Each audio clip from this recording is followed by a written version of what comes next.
Chris, I wish I wore your white suit. It'd be so much more comfortable. Oh, good, someone delivered my notes. First of all, that was woohoo amazing. Thank you for that. Beautiful, beautiful, beautiful sentiment, thank you. And you're so true. I am here tonight because I get to talk about my dear friend, my dearest friend, my brother from another mother, my husband that will never marry me because he's gay. But maybe we could do, I mean, there have been movies about that. Chris McMillan, and I just have a few things to say about you. You're one of the most passionate and kind human beings that I've had the good fortune of getting to know, and that I get to call you my family. I feel blessed every day for that. We're going on almost 25 years together, which is shocking to me, and attached by the hip. And you know, aside from all of the amazing work that we've done, the jobs, the trends, the hairstyles that we've created, the things that always have meant the most to me is how much you've always been there for me and I've been there for you. We've literally saved each other's lives and hearts many, many, many times, and I mean that literally and figuratively. One of the things that that's always amazed me about Chris, and there's a lot of them, so I won't go on too long, but is his ego. It's gorgeous. It's a gorgeous ego. It's strong. I mean, it would have to be, considering the job that he does and his talent that basically just, I mean, the proof is in the pudding. But you don't, but what's unique about Christopher's ego is that it's not, hold on, I'm trying to make this seem really natural. No. Okay, so let me go back. Can I take that back? No. But what's unique about his ego is not only is he the best at what he does, but he also wants the best for every single person around him. He really roots for people. He really does believe in the win-win for everyone. And it's not something we get to see that often, and to be that selfless. And if you've ever been around just within 10 feet of Chris, I'm sure he's had his hands all over your hair, whether you wanted it or not. And we love that about you, because there's not the amount of photo shoots and films and commercials. Everyone, usually like 70 to 90% of the crew, if not all of them, will leave with a McMillan haircut. And it doesn't matter. I mean, if you wanted it or not.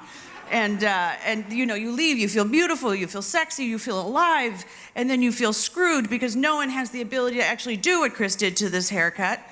And used to call it the Rachel years, when I got that haircut. That was like, wow, this is amazing. And then I was totally left with this like Greek frizzy mop on my head, because I had no idea how to do what he did. No one seems to know how to do what Chris does. And I figured out that's called creating job security. So well done, Chris, on that. But also, we are also all people that Chris really, really loves to touch. And there's something kind of miraculous, there's something kind of miraculous that happens when you sit in his swivel chair. And it's not just a cut and a dry. You feel strangely better from the inside out, having been in his company. He'll tell you stories, he'll make you laugh, he'll make you cry, because maybe he burned your scalp a little bit. Just a little bit. He'll make you think about the world. He'll inspire you to be grateful. He'll inspire you to see someone else's point of view.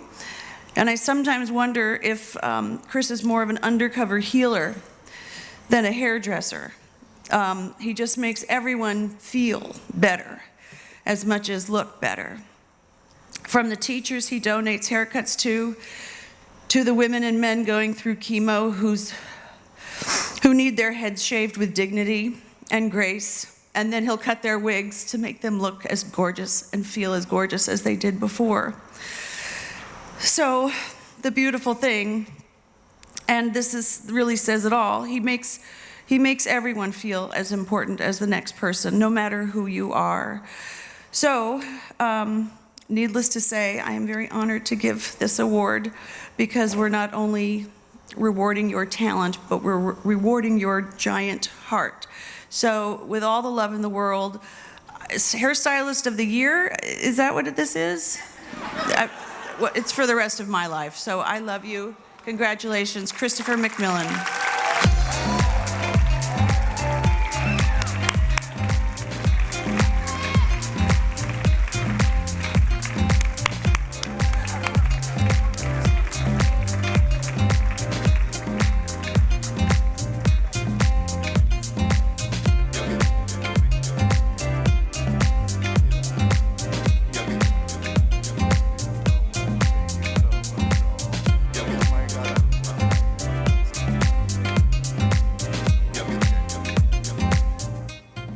Wow, this is amazing. And it's even better because I can't see anybody. These lights are so bright. Hi, I'm Chris McMillan and I'm an alcoholic. This is not my first AA meeting, but I do speak much better in AA meetings, so I'm gonna pretend like you're all a bunch of drunks and getting sober. How's that? This is crazy. Thank you, Laura. Thank you. There you are, kind of. People are starting to come into view. Thank you, Laura Brown, for believing in me on this, and thank you, InStyle, for presenting me with this amazing award. Yes, I kind of took the time to write a speech. And congratulations to all the receiving honors as well. We are collaborators when we work together, although Elizabeth Stewart might think that I'm not a collaborator, because I like to make it about me. But no, I'm just saying, like, she's like, Chris, it's not about you. And I'm like, I know, but it kind of is about the hair. The hair. It's always about the hair. What an amazing night, the Getty Center.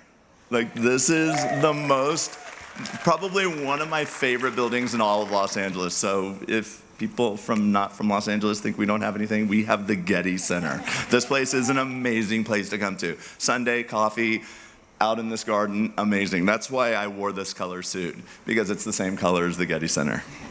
Yeah, anyways. So I knew I was a hairdresser when my first client, my mom, she was a bleach and tone.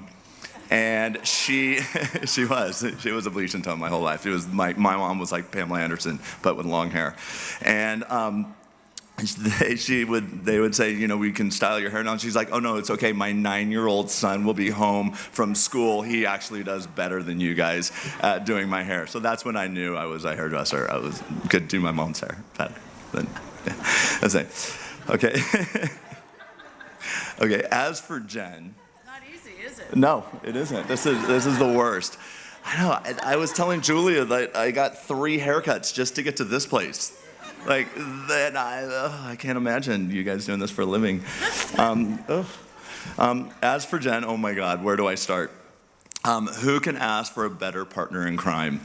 When I met Jen, I was working at a salon. She was recommended to me. She was starting a television pilot. I didn't even know. I was so stoned. I wasn't even paying attention those days. I was just looking at the hair. And I met this girl. She had bangs and curly hair. And everyone knows, like, if you have a little small forehead, you shouldn't have a bang. This was all wrong. I just needed to take this, and I just needed to, like, grow those bangs out and blow her hair out. And I even remember what she was wearing. She was wearing white Keds, a white t-shirt under a floral dress with one of those little scrunchy things in the back. I remember that. Yeah, it was amazing. It's like, I remember that. And she was so cute. But the best part was 6 weeks later, she came back. And she didn't cut her hair. And the bangs were growing out. And this was a little bit shorter. And the layers were catching up. And the blowout. And she was like, people really like my hair. Do you cut normal people's hair? Because the girls that do the set design on my show would love for you to cut their hair. And I was like, of course, I've got anybody's hair. I love it. And that's hence, this is what happened. This is where it all started. Anyways, like I said, back 6 weeks, like, okay, I'm ad-libbing a little bit off of my thing. So we became friends, no pun intended. The rest is history. So anyways, but Jen's kind of famous. And I always forget that because she's the most down-to-earth person I know. She's, like you were saying to me, you're my friend. You've taught me to be a friend. You've taught me how to have friends because I didn't know how to do this. I was working in a hair salon. I was smoking pot. Someone told me I was doing coke because that's what we did.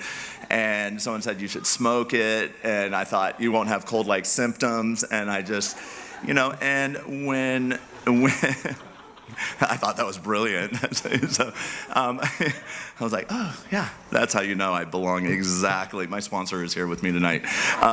That's how you know I belong where I'm at.